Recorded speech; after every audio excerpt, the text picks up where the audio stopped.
Olá. Uma reforma da Previdência que é encaminhada para o Congresso apenas após as eleições municipais já deixa a população muito desconfiada. Se fosse bom, seria lançada antes para ajudar os candidatos aliados do governo golpista. De qualquer forma, em breve a população será bombardeada com campanhas publicitárias pela reforma, apelando para frases como: "O Brasil precisa ser mais justo", "Seus filhos e netos merecem ter previdência", "A população idosa vai triplicar até 2050". Dezenas de publicitários já marcharam para Brasília para ajudar na campanha de convencimento da população sobre a necessidade de mexer na aposentadoria de milhões de brasileiros e na consolidação das leis do trabalho. Reforma da Previdência e flexibilização da CLT são os temas do Bom para Todos que começa agora. Quando é para diminuir, diminui de quem? Do povão. Então, eu acho um absurdo isso aí. E essas mudanças várias que têm surgido sobre a questão da jornada e das relações de trabalho, elas vêm, na verdade, não gerar emprego, mas legalizar o que hoje é ilegal. Cruel, penosa que a Previdência está fazendo num momento de crise e recessão. A jornada de 12 horas já martela a cabeça do trabalhador. Mas a reforma proposta por Michel Temer e seu grupo tem outras crueldades, como 13º e férias negociados diretamente pelo patrão e o empregado e contrato diferenciado de trabalho por horas ou produtividade. É a ponte para o passado, um verdadeiro atraso. De acordo com o IBGE, a jornada de trabalho do brasileiro é em média de 40 horas semanais. Mas a carga horária pode ser maior ou menor, dependendo da categoria. O fato é que o trabalhador corre e parece não ter tempo para nada, nem para uma rápida entrevista. O senhor tem um minutinho para mim? Não tá, tudo bem. Você tem um minutinho? Beleza. A senhora tem um minutinho para mim, bem rapidinho? Mas o ministro do Trabalho, Ronaldo Nogueira, avalia que trabalhamos menos do que deveríamos ou poderíamos e falou em jornada de 12 horas por dia. Você já ouviu falar disso? Eu já tenho uma jornada de trabalho grande, se ele aumentar, eu não preciso ir para casa dormir, eu vou morar lá no serviço. O que nós precisamos é gerar emprego e não aumentar horário de trabalho. A reforma trabalhista não vai mudar só a carga horária. Entre as propostas estão contratos diferenciados de trabalho, que seriam feitos por horas trabalhadas ou produtividade. Fala-se até em acabar com o 13º salário e o direito a férias, que dependeriam de uma negociação direta entre empregado e patrão. O ex-secretário de Políticas Públicas de Emprego do Ministério do Trabalho, Remígio Todeschini, fala num grande retrocesso que levaria o país a patamares de direitos, ou falta deles, registrados durante a Revolução Industrial, quando crianças menores de 12 anos trabalhavam nas fábricas. E aí você, abrindo isso, jornada, por que não trabalhar as crianças? Até porque no pensamento conservador diz o seguinte, bom, já que não está indo na escola, ao menos uma escola, abre aspas e fecha aspas, é o trabalho com condições as piores possíveis, não é trabalho, vai educar a pessoa para ela não ficar sem fazer nada, porque no ócio dá problema, segundo o pensamento dominante conservador.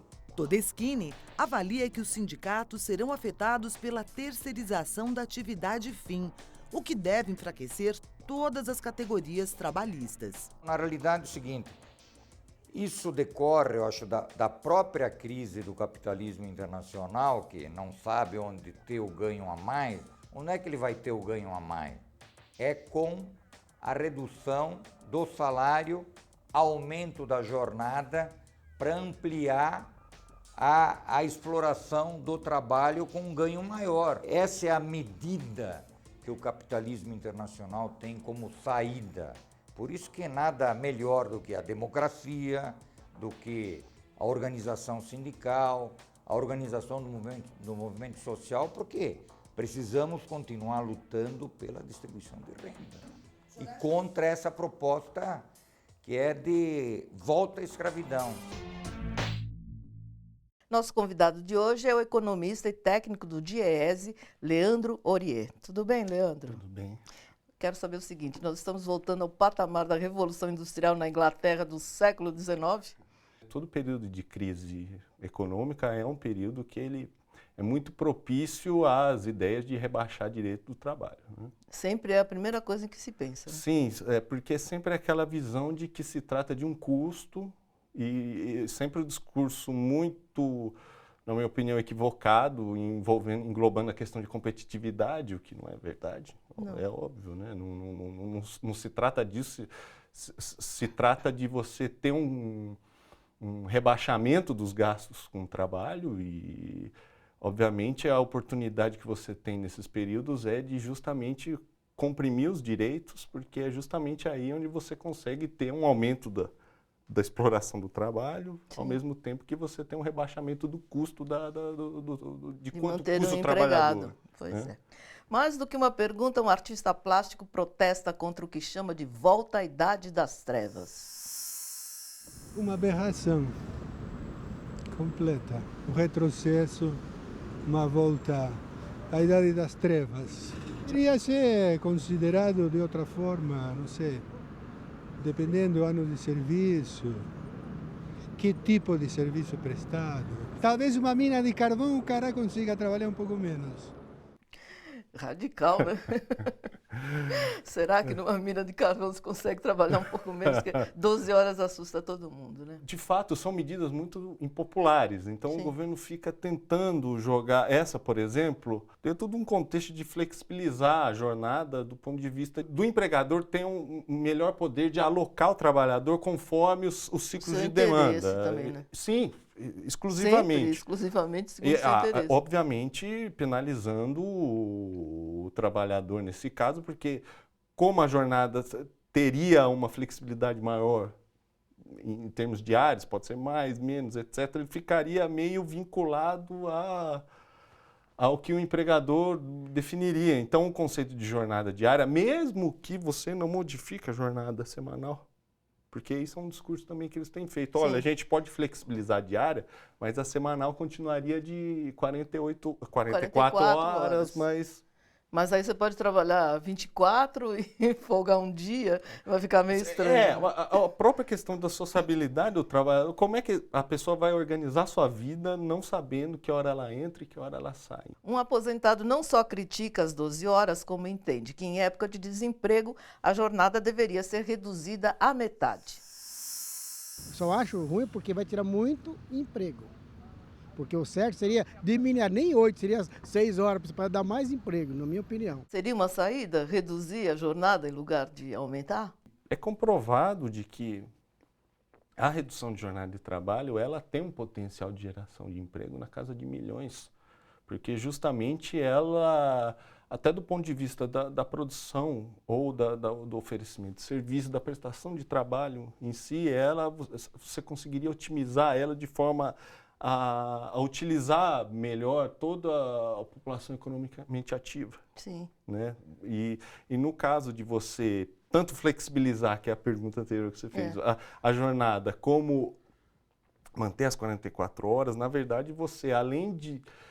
você está gerando uma flexibilização totalmente para o empregador. Se tem duas características que a gente pode falar do mercado de trabalho brasileiro, uma delas é a desigualdade que existe dentro dele, a heterogeneia que existe pessoas numa posição de trabalho muito boa, existem outras que são praticamente escravas do século XVIII, em condições.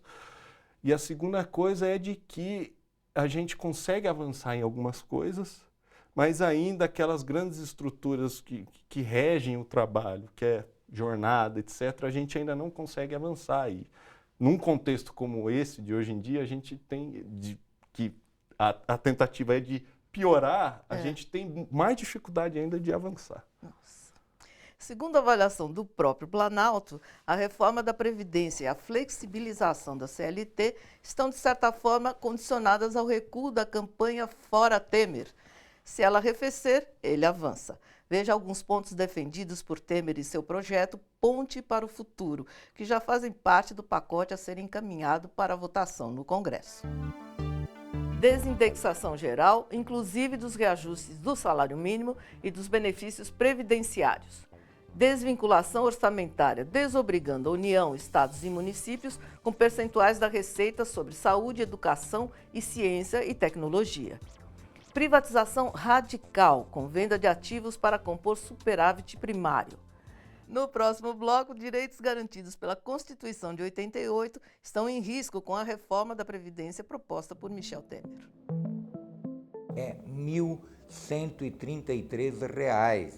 E é a sobrevivência de muitos trabalhadores, desses 1.200.000, 1.300.000, mais de 30% já não tem mais emprego vinculado.